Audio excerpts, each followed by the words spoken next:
All on Ms Finlay. Hopefully something sensible now. Thank you, Deputy Speaker. It's my pleasure this morning to elevate conversations in Tasmania around our marine environment. The topic for the matter of public importance this morning is our marine environment, and what a wondrous thing it is to grow up on an island, off the bottom of an island, and be surrounded by oceans that are rich in some of the most diverse biological conditions anywhere else is a fantastic and a special thing to happen for those people that choose to live in Tasmania, but also for those people that choose to visit. Because the marine environment in Tasmania actually is part of who we are, it's part of how we live, and it's part of how we support our livelihoods. For our children to grow up and to have the opportunity to camp along our coastlines, to enjoy learning to swim, to surf, to dive, to go out and fish recreationally is a great thing that actually builds in the personality of someone that grows up in Tasmania. People in Tasmania using the joy and the abundance of our marine environment actually are unique in the world, in the way that we approach things and do things because of the abundance in our oceans. We have incredible tourism opportunities generated in Tasmania because of what we can see and engage and experience with our oceans. The incredible Pennycott tours that have established themselves from various iconic points in Tasmania that share with not only locals but international and national visitors to Tasmania the marine environment and the coastlines that are so unique in this place.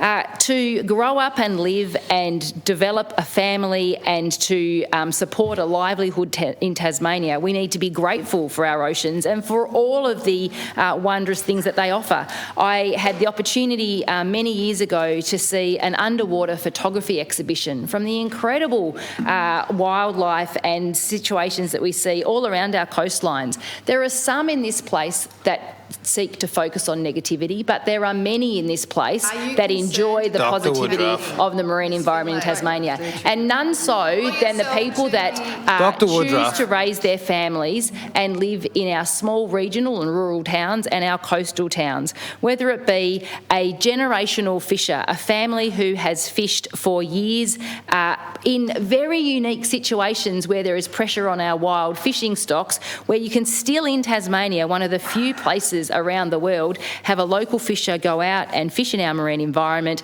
catch a fish and it be in the local fish shop that day for people in Tasmania to enjoy on their home dinner plates. But what we see more and more is the negativity and the pressures around these opportunities limiting Tasmanians with their unique Tasmanian lifestyle. I have a family just in my electorate of Bass who the father, the grandfather and the son are all fishing for local fish. And for community commentary that continues from negative elements of our community, continue to put pressure on those fishers that are line fishing in Tasmania. Okay, Leader of the Greens, order, the Leader of the Greens is warned. When you travel to places like the beauty of King Island, of Flinders Island, across our northern coasters, where there are other fishers in Tasmania being able to support their families off this lifestyles, there is no doubt that there are pressures in our marine environment. There are pressures on our wild stocks, and that's why farming fish is important for us to continue to provide great protein to our communities from Tasmania, something that we should be proud of. We need to actually take the pressure out of our wild fisheries and support those people that choose to live, again, in our regional and rural communities, in our coastal communities, to ensure that there is low carbon protein available not only in Tasmania but across the country and across the world.